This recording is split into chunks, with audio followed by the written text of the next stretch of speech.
Welcome back, fanatics. Today, we're going to take a look at the KEF KC62. And man, it sure does look small. I'm used to these big old boxes like this stove over here. And this guy's like teeny tiny. But I think from what I understand, and we'll find out soon, that even though it's small, it packs a mighty wallop. And that's a technical term, mighty wallop. But we're gonna go ahead and unbox this guy and see what it looks like. But first, make sure you like and subscribe and let me know what you think about this if you've already heard it. There are a bunch of videos out already, and finally got my chance at the trough to check this out. So many thanks to KEF for sending this guy over.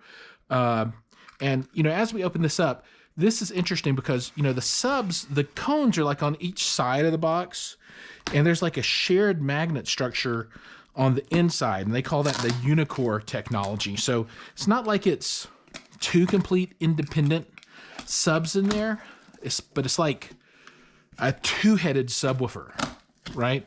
So it's like the Hydra. Oh, you know what I did? I didn't read the instructions. Look at that. Open the other end. Man, let's open the other end. I don't know why. Because they said so. Open this, dude. They're very insistent. So follow the instructions, everybody. This end, not the other. Oh God, that's nasty. Somebody done got this box nasty. And since the box is nasty, therefore I'm nasty. Isn't there a song called Hello Nasty? That's what I should have said when they dropped this off. Hello, Nasty. Actually, my wife picked it up when they dropped it off this morning. Hey, there's always hair in these boxes. Every video I do, there's always weird hair in all the boxes. You can't get away from it. Oh, God. Whoa. If you thought it was small looking at the box, it's like even smaller. What's up with that? This is B stock, so maybe that's how they fixed the box that was destroyed by the original person who bought this.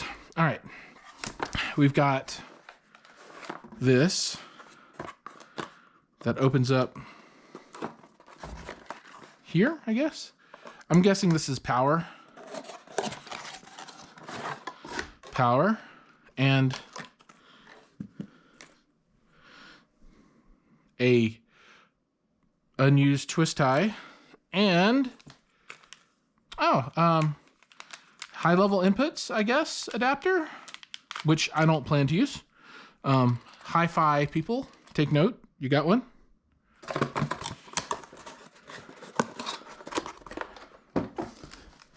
And okay, there's a bump, and then probably cone, and there's knobs and stuff. So, all right. Probably like this. Oh, man, that's a heavy little brick of a guy. Put that back. Put that back. Get over there. Get over there is the opposite of what they say in Mortal Kombat, which is, get over here. All right, lift from the sides. These sides, because, you know, cones on this side. So thank you for telling me. Good to know. So I guess this is what a B stock experience would be like from KEF, because this is B stock.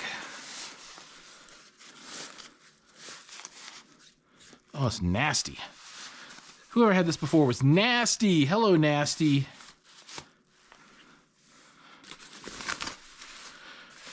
All right. Nasty or not, though, I'm super happy. Okay. Hope you can see this. So, matte black. That's maybe a 5 1/4. Maybe. I'll have to find out exactly when I do the full review on this guy. I'm going to mate this to the KEF Wireless 2s. With the metamaterial inside, which I'm super excited about. Okay, we got a button, or maybe an indicator light.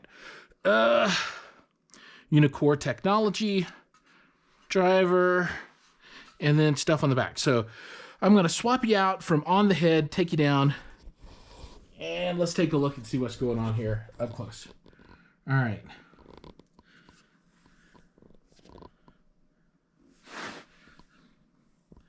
Expansion, high pass filter, phase 0 or 180,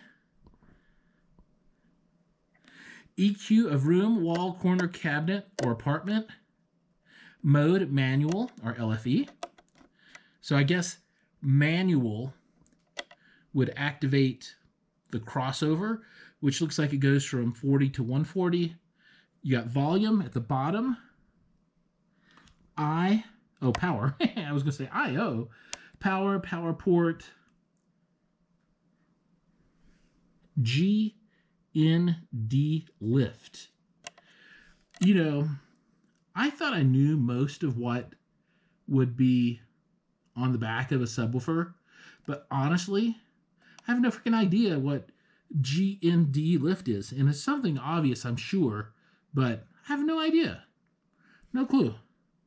Then you got your speaker input, which is the little adapter that we saw before, line input and line output. So this is kind of cool because you can have your source, send it down to this guy, right, with your input, and then take your output and send it out to your amplifier for your passive bookshelf speakers, right?